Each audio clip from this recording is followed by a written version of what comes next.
Welcome back to another episode of Aussie Bucking.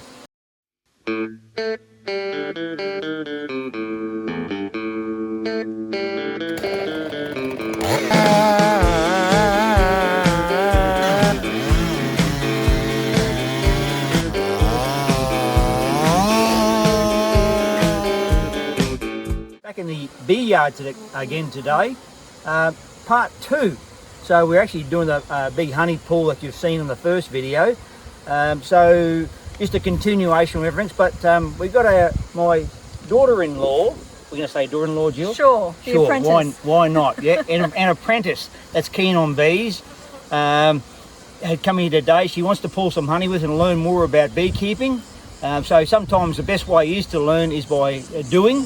And Jill's like that, Jill, aren't you? Yeah. Definitely, like using my hands. Yes. So it's good if you use your hands, because that's it is the way to do it. You can't use much else. So. Or even using a hive tool. That's right. So you learn a lot of things today.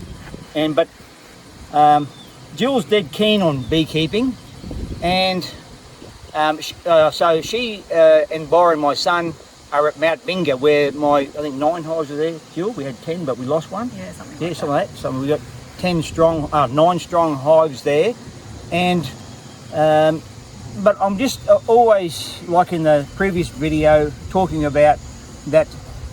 I always tell new people, newbies, that the glamour and shine is not really there anymore for beekeeping. We've got Varroa at our back door, and also I was just watching some stuff. Richard Noel, and also I watch. He's a British guy that's beekeeps in France, and I've been watching him for years and years, and I've learned a lot from him. But also Ian Stepler from Canada. Stepler Beekeeping, Canadian beekeeper. Canadian beekeeper. Thanks, Tyson, for that. Yep. And I haven't watched him for a while either. And all of a sudden, I see him very negative, because they've got a new mite that's in the world now. It's probably always been there, but it's attacking. I don't know how these things just pop up out of nature and also do such destructive damage straight up. But what's it? Well, Jill's better with English than I am. Jill, way you go. What is it called? I think we worked out it's called Tropilaelaps, but we might be pronouncing something like that. Wrong. It is. We'll put it up on the up there anyway, somewhere. And we've got another bad mite on the way too. It's in Ukraine, and it's also in Turkey, and it's going to spread across Europe like wildfire, and it's going to be very, very destructive. So more destructive, they reckon, because they have nothing to combat it with as yet. So it's more destructive than Varroa, and I can't believe the negativity. I'm getting negative. Tyson's rubbing off on me on negativity. I'm getting negative about beekeeping here also in Australia. Then I haven't even got Varroa.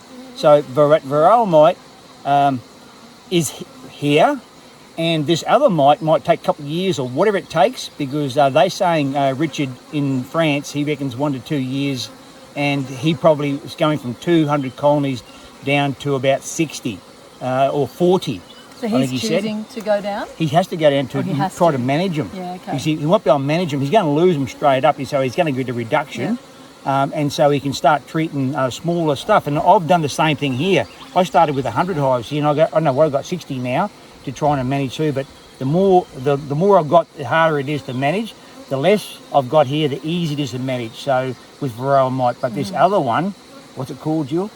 Tropilaelaps. Tropilaelaps, that's something like that. Sounds like a latte. That's right, something like that, Tropilaelaps. So we just call it Tropilaelaps. Sure. A tropical latte. Tropical latte. That'll do, Jill. But probably not as tasty. Yes. So I'm just telling Jill all the facts before she's bought all the equipment and is keen, but I'm just telling all the facts up early, which all new beekeepers and whoever's thinking about getting into beekeeping should actually think about before they jump and spend money on them. So maybe after a couple of years it might settle down in Australia, but this other mite coming, it will probably destroy just about everything. They say, Richard was saying, that it'll take out probably everything in Europe. That's pretty bad. So for pollination and just moving forward with beekeeping in general, it's going to be really seriously bad. So anyway, we'll stop talking about negative stuff, Jill. We'll start pulling some honey, eh? What do you reckon? Let's do it. Let's go, eh, Jill?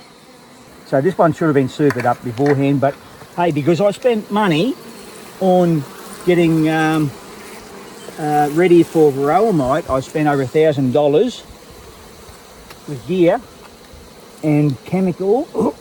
That smokes pretty well. Do you want me to do something yet? No, not yet, Jill. Jill's just saying she, do you want me to do something yet, but not quite yet. So I just got to get this peel as gently as I can. Because I spent money on getting ready for Varroa mite control, I was going to buy some more plastic frames, but I couldn't afford them. So these girls should have been pulled a bit earlier. I would have supered up one more on them, and they would have filled out in the time that I had. Why are plastic frames better for Varroa mite management? They're not. There'd be no difference in Varroa mite management. I wanted to buy some plastic frames, Jill, so just to have more and to super up these ones that were very strong. Yeah. Everything's very strong right now, and probably this will be the strongest they'll ever be. You know, before Varroa mite gets me, I'm going to say. Negative talk, but it's reality. So I'm just trying to not to kill too many in front of Jill, of course. Trying to be as gentle as I can, teach her to be gentle. And Jill don't know about the trap, but she'll watch the episode with these new traps I've got here, which help with the hive beetle. They're all going in the rubbish bin. These ones here, they're done, because this is what happens, Jill. They propolise or wax all that up, and there's no holes anyway. Yep. So I've got to go through and open them all up again, which is not overly successful, but it's something. But I think to get that off there, you can't do it. You've got to melt it down, and try not to melt the plastic at the same time. So that's just the problem with them. Where the new system there, that they are a better idea, but they still propolise or wax the holes up also. So we're going to start getting some frames out now, Jill. This is what we do. Hey, Tyson. Yeah. That's all we seem to do. This is our third day, but we're only working half days. It was actually that hot. It's very, very, very hot during the day for now. And the big storm came along last night and cooled everything down. So there's one, Jill. Amazing. Yep, just full. Absolutely full. Yeah, absolutely full. You can't get any more perfect than that, hey? So just grab a hold really hard like that and shake it, and then it goes up into here. Because the utes want to lean this way, I start this way, the way they slide down, so just keep gathering back up this way. Sort of little things are a big thing, and it to make it easier for you. And that hive tool, Jill, you have to get very good at a hive tool and be able to hold it in your hand like that. Rightio, so that you've got it with you all the time. It's no good taking it in your pocket, which takes a bit of skill, a bit of learning. I've got 11 years in doing that, and I'm still pretty average compared to some guys. They are, well, the professionals, they wouldn't even think about what they're doing. I don't either, actually, I'm going to say. How many years have you been doing this for, Steve? 11 years now, Jill. So is that 10,000 hours yet? I've got 10,000 hours, yeah. I reckon you can say you're an expert then. Well, no, an expert. What's an expert, though? 10,000 hours. Dipper under pressure, isn't he? I don't know. Yeah, something like that. So I'm just going to do this one for Jill, show what the procedure is, and then she's going to have a go, aren't you, Jill? I am.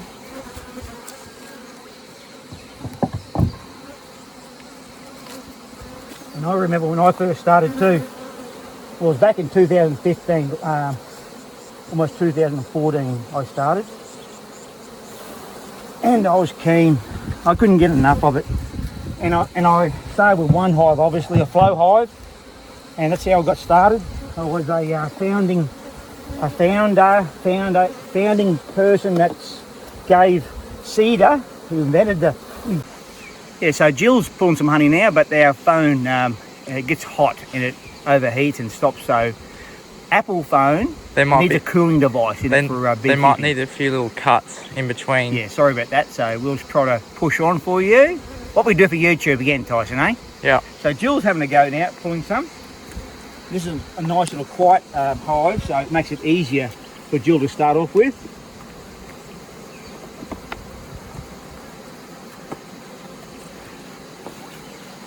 And can see how hard that is to do, eh, Jill? The beehive shake dance. Yep. And I'll show her another method too that we use with a brush and I don't water. even think that's good enough. Yeah, that'd be good enough. We'll Okay. just take them back to the honey house and they'll come back. They're most likely nurses, and they probably won't come back, but yeah, sort of everything just seems to sort itself out in some way or another. So this is another method, Jill, I'm going to show you. You always have water available. And when you've got just a handful of hives, blah, blah, blah, if you want to get them all off, this is the procedure. I give them a shake anyway to make it less, but you've got to try to keep your hive tool in your hand when you do it and just brush off. I prefer that way. Yeah, that's what you've got to do. You've got to pull against it, Jill. Yeah. Pull against each one of them.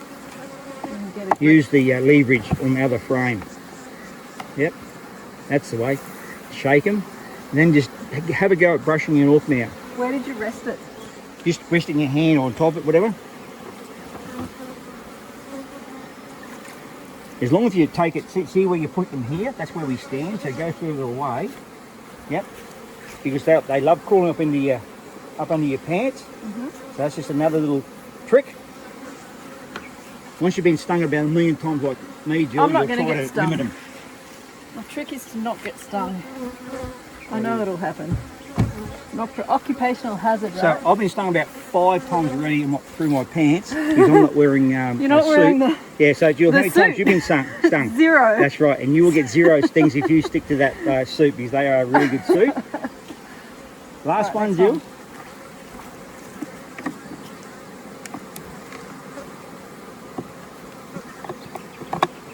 I think it's this bit here where you have to, oh god, Pick it up. and then not lose your grip. Yeah, not lose your grip, and keep your hive tool in your hand at the same time. I'm not good at shaking.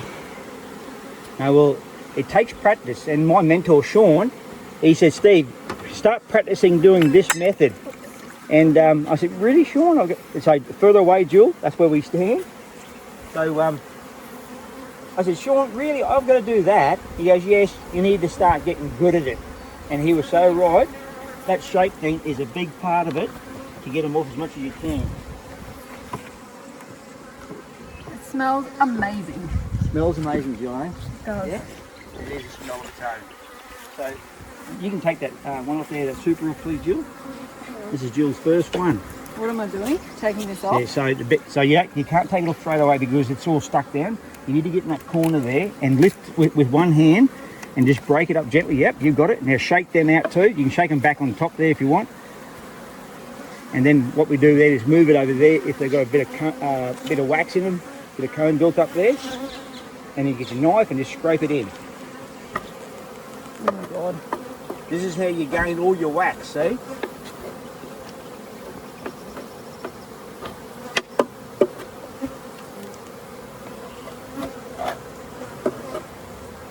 Don't get too carried away. Like, just get the big stuff off and just keep moving. Time is everything. Okay, now back on top. Yeah, back on top there is ready for the next one. That's Oh, the super yeah, for the right. next one.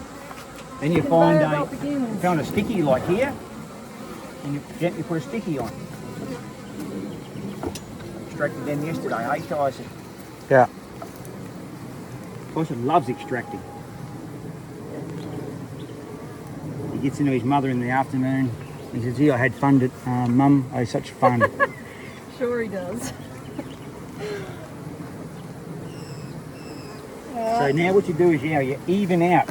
So it's pretty even straight up, I have to say, because you want them having so that they're all nice and even, because when the girls start building back again, you don't want to have them all one-sided and really thick. So that is like perfect there for a start. Put that back on there, a little beetle bait. Buster, whatever it's called, Tyson. Better be. And lid on. It's not called beetle bait buster. Something like that, July. Yeah. And that's it, that's one from Jill. All right. Yeah. Anything else you want to know, Jill? I had questions before. What were they? One of them is. How come you don't pull honey from the bottom Oh, box? yeah, let's see. So, Steve, how come we're only doing the top boxes? Well, because with an excluder, see? in every one. That's the brood down here. That's where the queen is, and she's producing all the babies down there, and it's got the pollen down there. It's got honey down there. Everything you need to run a bee colony is in that. So I've worked down here where I was from an emerald. You had to have 2 really to be successful because it's harsher conditions. But up in this area here where we've got absolute beautiful, like we're in paradise, but paradise has its downs too. Yeah. So nothing's perfect. So, and then you've got an excluder here. The queen can't cut through because she's too big. And the excluder is right here, and that keeps her from going up into here. If you ever get a hole in one of them, you've got to keep checking them all the time. If you bust them, she'll start laying in here, and then you got all sorts of mess. So then she'll just keep going up. She can go 3 high. It's like a pyramid type. She lays in a pattern. But if you just do this part here, she's not here. That's why you can be a little bit rougher, I'm going to say, because you know that the queen is safe down below. That's fairly stuck, Tyson, hey? New plastic, I've never seen them stuck like that before. Usually when you put these ones on, that bloody... Probably what that's for there. A little cutaway. Well, maybe, eh, Tyson? You're probably right there, aren't you? Tyson, show me something. So this is another one that's brimming full. Brimming full. Put that there. You want me to do it, Jill? Sure. Well, you just have to take it in turns again. You want me to do it? Yeah. And it's just that there. Another super full one. And I just get a bit of smoke on there because the girls are just a little bit excited. Yeah, this one seems to have a lot more I activity. just got stung again. That's probably number 7 or 8, Jill, between the legs, that one. Steve 7, Jill 0. Yeah. Tyson, what about you? 0. So far. Aren't you So lucky? far. Nobody's perfect though, right? Nah. I just hate getting suited up. It just takes so long. Well, it's also a sweaty mess in here, so It's what, Jill? it's a sweaty mess. It's a sweaty mess, yeah. So I'll try to keep it cool as I can. But I don't mind getting. I don't like getting stung, but they say it's good for you. People pay money to get stung. See, so if it gives me another 12 months of life, good life, good living life, I'd rather just get stung. Because what do they pay for it for? There's something in the venom, they reckon. Arthritis. Yeah, it fixes arthritis. I've got bloody arthritis bad. Tyson hear me whinge about it all the time. It fixes it, supposedly. Supposedly. Did they build Rome in a day, Tyson? Supposedly. Supposedly, yeah. Well, Rome wasn't built in a day. Yeah, Jill, she's onto it now. She's coming part of the team. Yeah, that's hard, eh, Jill? You want to wipe him over there and I'll get another one while you're doing that.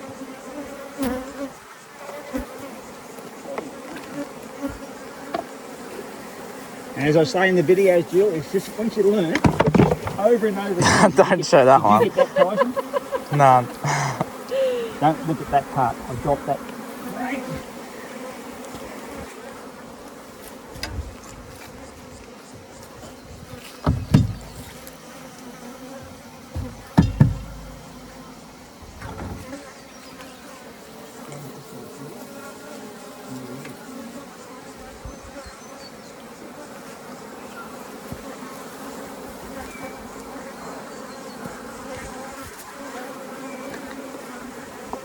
So how many hives would you like to run, Jill, do you think? Would you like to... What do you think? You got any idea? It's always a question of how long you've got to be able to manage them properly, because they're not the sort of thing that you set and forget. Yes, they might look like they're not doing much and don't have much human intervention, but you always got to think about what's the best for the bees as well. If you're not managing them and letting them getting overrun by pests and disease, you obviously shouldn't have that many hives. So that's a long answer to a short question, which is I don't know. Let's see. Well, when I first started with 1, as I said, and I got to 4 flow hives, and I said, this is getting expensive, seed is getting too rich. So I'll need to cut back, so I want to go a bit more, it's addictive, see? Yeah. And and when Sean said to me, you finished playing with your flow hives now, Steve? I said, yeah, I probably have, it's going to be expensive, eh, Sean? So do you need it? How does the flow hive work that's different to this then? Like different. Like what are you saying? Like it's expensive? What's expensive? I'll finish with my little story. So before I go to another one, so he said go conventional now. You'll buy like 10 boxes compared to 1 back in the day. And I said rightio. So that's what I did. And I started getting good at splitting, very good at splitting. And then I started selling nukes. and that, I made a lot of money back in Emerald doing that because everyone was getting into flow hives. So what I really wanted was one, and then I said, oh, I need more. And then I said, I really want to check in one every week. I'll get 7. So I had 4. I said, this is going to cost me like another $3,000, $4,000 in flow hives. This is not going to work. So then I went conventional and I got 7, but then 7 goes to 100, Jill, in no time. Yeah, that's what happens. But the girls did pay for it all. Therapy. Menial labour, it's my new favourite term. So you make sure that they're all cracked, because even if you think that they're not cracked, and say if you didn't bust one there, it won't. The extractor won't get it out. So that's perfect. So we've pulled all the honey with Jill. I don't know how many boxes there was, quite a few. But Jill, how did you feel you went with pulling that part of that? That's the tough part of the game, is pulling all the honey. It's pretty heavy going and pretty hot work. Yep. So how did you feel about that? Pretty heavy going and it was pretty hot work. That's right, it was. Yeah. No, it was great. It's like procedural, and you just keep doing the same thing. But every hive we pulled out, you had something different to say about each of them. I did, yeah. Which is obviously signs of your experience in doing this kind of thing. Yeah, maybe Jill, maybe. Yeah, definitely. But it was good to see like the different techniques, and you do get in the flow of things, I guess, and how you use the tool. Yeah, that's right. How to use the hive tool is a big thing. It's a simple tool, but it's a very, very good tool. That's an Australian one we use. The other ones are the square shape or the L shape. They're American. I've tried to use them and they're no good. I just cannot use them. I cannot get used to them. But a lot of beekeepers like them. But that's their preference. So that's all horses for courses. Absolutely. But Jill, how many times you get stung? 0. Until she gets this part. So we're starting to extracting now and show them how the extraction carries on, or how we do the extraction. But Jill will probably end up inheriting this little license off me one day when she gets going. I'll probably donate it to Byron and Jill for their beekeeping adventure. But so Jill, it hasn't deterred you at all. What I've been saying at all with where beekeeping is going in the future, with all the mite issues, with all the disease issues we're getting, it hasn't deterred you in any way. What you've seen this morning, on what you're hearing from me, and what you're hearing from on sources on YouTube, whatever. So you're still keen to go ahead? Oh, definitely. Look, every industry's got its challenges, I think, and understanding what those challenges are means you're better prepared for what's coming. Respond to it, yes. I think. The fact that you're learning about what they are ahead of the game, rather than coming in completely blind, going, oh, bugger, we've got this new disease on our footstep, don't know what to do about it. You're obviously interested now, and you're going to do some research. Yes, that's to find out a bit more. You've got to be active, proactive. You have to. Towards looking after your bees.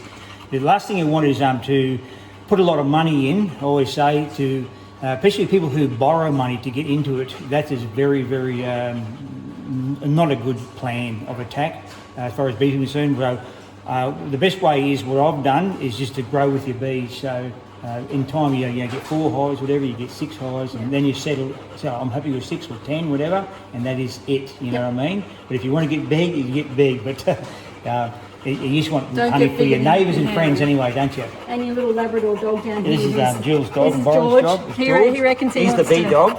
He wants to have a go as well. Yeah, I think he got stung today either, so didn't hear any yelping going on. So I think he can smell the honey and he wants to go. Yeah, there's plenty on the ground you can lick up there. No, so, it's been a really, really interesting and fun adventure, I think. It was cool to see some of them you pick up and they're heavier than others. So that's right, they all vary, honey than others. So yeah, let's get into the next stuff. Yeah, so I was going to show Jill extraction now, so we'll finish the video here. So I hope you enjoy the content and we'll see you in the next one.